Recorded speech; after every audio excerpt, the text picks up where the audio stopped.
Let's get salty! Hey everyone, Zeddy here again today with a brand new video, and you guys know what time it is. All the cards from Fractured and Alterac Valley have been revealed. We've reviewed all of them, and it's time for me to rank them in Standard, Wild, and, well, take a look at all the worst cards, what I think will be the worst cards, so we can look back in like a month or two and look how incredibly wrong, incredibly stupid I am for picking some of these cards to be busted or bad when they turn out to be amazing or, well, terrible. So let's go over it. We're going to be going 3 videos, 3 parts. Today we're going to look at the top 10 best Standard cards. Tomorrow we're going to look at the best Wild cards, and then the day after that we'll look at the absolute worst cards overall, and then again, of course, we'll see how wrong I am down the road. And again, hit that sub button if you haven't already. We're working towards 40k. We're closing in. A lot of fun stuff planned. If you've been enjoying the channel and you feel I deserve it, I would really appreciate it. And also, this is really important. I implore all of you for this.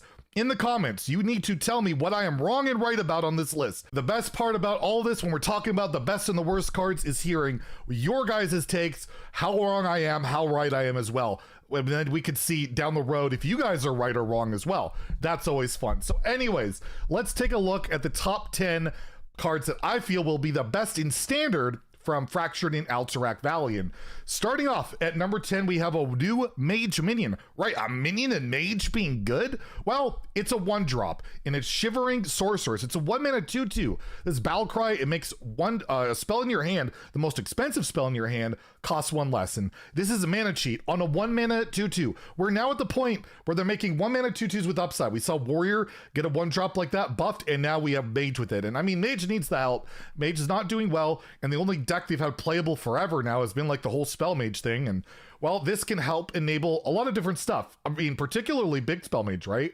You cheat out a big spell 1 turn earlier, but just hit Incanter's Flow. All of a sudden, Incanter's Flow is 2 mana. Refreshing Springwater back to 4 mana. You can unnerf cards with this on curve. And I just think it's really powerful in pretty much any deck that consistently runs any spell. It doesn't have to be expensive. Just basically any spell, you get mana cheat, it's good. So if you're playing a deck that doesn't care too much about running minions, that Refreshing Springwater missing isn't going to kill you, you're basically going to be running this in almost every mage deck in Standard. It's just incredibly good, incredibly good. At number 9, we have To the Front. This is the new Warrior spell, 2 mana. Your minions cost 2 less this turn, but not less than 1. This, I feel like, will enable some really crazy combos that Warrior will have access to now. If you think about it, you play 2 To the Fronts in 1 turn, your minions will cost 4 less, each of them. Each will cost 4 less. They can't cost 0, but let's say you play this, and then you play Mr. Smite and the Faceless Manipulator. Mr. Smite costs what? 2 mana? Faceless costs 1, that's 5, and then you can play a Battle Master for another 2. Like, you can do a bunch of mana cheat and do an insane OTK potentially.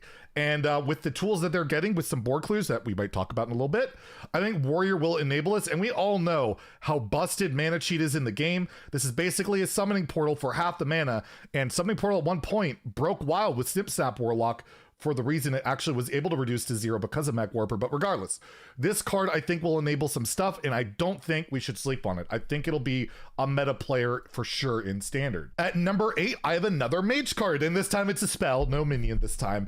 But yes, a 9 mana spell, Rune of the Archmage, casts 20 mana worth of mage spells at enemies. This is effectively a puzzle box that cannot hit you in the face. It can't go outside of the classes, right? It's got to be mage spells, so you can't, get a brawl or a twisting nether that might bail you out. But if you think about how powerful Puzzle Box was, and it's very similar to this is a bit cheaper. You can cheat it with some other stuff like Shivering Sorceress we talked about. Maybe a Celestial Ink set, the new Mage Legendary as well, can enable this. It's just going to be very powerful. It can just swing the board. It can get lethal. It can draw you cards. It can generate minions.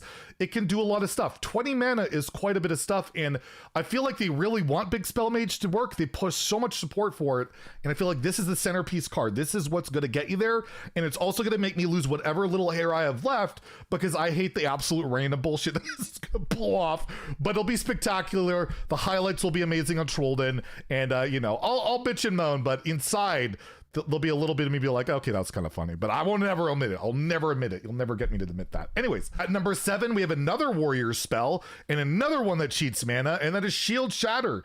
10 mana frost spell, deal 5 damage to all minions. That includes your own. Costs 1 less for each armor you have. This is just like a control warrior's dream for a board clear.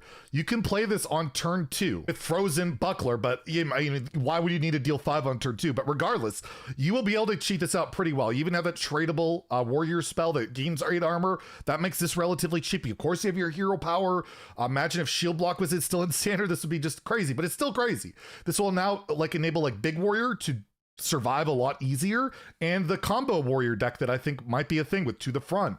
I think this is just one of the best board clears warriors ever had. The wild player in me wishes it was odd cost so that you could play it in wild and odd warrior, but as it stands, it's even cost, and that's why I think it'll be a major played standard, and it probably won't make my wild list. But what a ridiculous board clear, and you'll love to see it. They're always pushing early game and aggression. Well, let's push some board clears, and yeah, it turns out 10 mana spells are pretty good when they can cost 0 pretty reliably. At number 6, we have a neutral legendary that I initially, when I first saw it, didn't rate it very highly in my review the other day, but that's Alterac the Blood Rager. 4 mana, 3/5 legendary minion, Death Rattle. If this wasn't honorably killed, resummon Alterac. And the more I thought about it, the more I'm like, this is going to be incredibly hard to kill.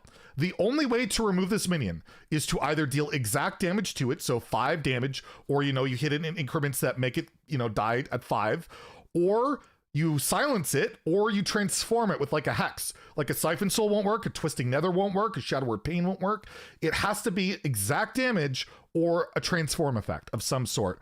And that's a big deal. That's a big deal. A lot of decks will struggle to deal with this. And then you can buff it up with some Librams or an Azmani Priest with buffs. This is just going to be really, really hard to remove. Even Rogue can cheat this out. They have a 3 mana spell that draws a Death Rattle minion that costs 4 or less, and you trigger its Death Rattle. That works with Alterac. That works. So there are multiple classes that can abuse this card, and it'll just be a very frustrating, almost impossible to remove minion, and well, it's going to keep hitting you, it's going to keep getting trades or whatever. It's just a very powerful card that I think will be a meta player. It's just so freaking hard to remove, and I definitely was sleeping on this one, but now I'm going to say I'm not and say it's going to be one of the more powerful cards in standard. At number 5, we have the first hero card on the list. I only have 2 on the list, by the way, or sorry, 3 on the list, is Lightforged Cariel, the Paladin hero card. 7 mana, deal 2 damage to all enemies, equip a 2/5 immovable object. Your hero power is 2 mana, and you buff something in your hand by +4/+4. The weapon is the big centerpiece of this card.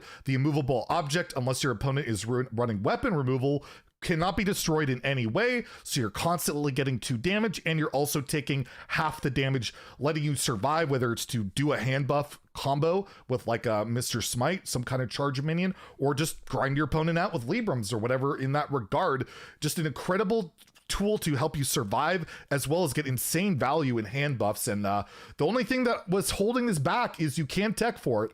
You can tech in that weapon removal, and I guess, will Paladin care that much about running a card that helps him survive the late game? I don't know, but I do think this card is so powerful that it just has to make the list.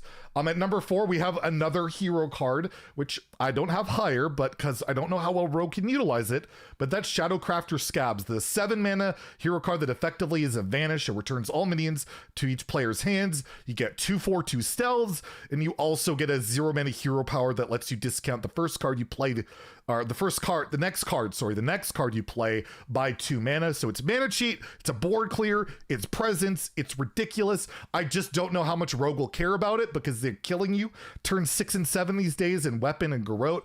But this card is just so powerful that I feel like you slot it in. It gives you an extra turn potentially if you need it, and while you can make it cheaper earlier than that with Octobot, of course, it's just, I think it's ridiculously too good to not see play in a few Rogue decks. And if this was in almost any other class, it would be God S tier, way higher on the list.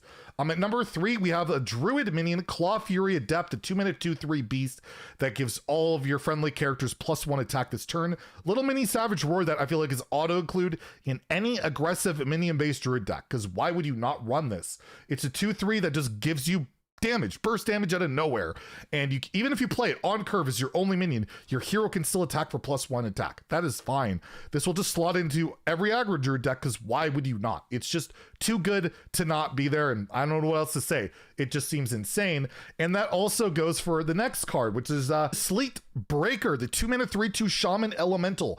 Battlecry, add a Wind Chill to your hand, and a Wind Chill is a 1 mana spell, which you can also put in your deck, which is also really good, which is you freeze a minion and you draw a card. This will just be an auto-include probably in every shaman deck, period. It's a premium statted tribal elemental, right? Tribal minion that elemental shaman will love because it's an elemental, you can cheat it out. But any other deck will just run it because it's a 2-mana 3/2 that allows you to add another copy of something that draws a card, cycle through your deck, play defensive. It's just insanely good. It's going to see play in like every deck I can imagine in shaman. This is just an auto-include. It's a fantastic card, but not quite number one on my list. And what is number one on my list? Well, it's Kurtrus Demon Render, the 6-mana Demon Hunter hero card that summons 2 1/4s with rush upgrades for every time you attack. The upgrade is basically plus attack on it for every time you attack. And then your hero power is 1 mana, deal 2 damage, and refreshes every time a friendly minion attacks. So if you play like expendable performers, you can do an insane OTK type of turn if you're running the Dreadeye, which makes your hero power cost 0. But basically, you're going to throw this into every Demon Hunter deck, period, because it's just good. You upgrade your hero power, you gain some armor, you clear some minions with the rush minions that you're summoning. It's just ridiculously good. It's like Malfurion to me for Demon Hunter, and it's going to be, I think, in every Demon Hunter deck going forward. So that's why it's number one on my list.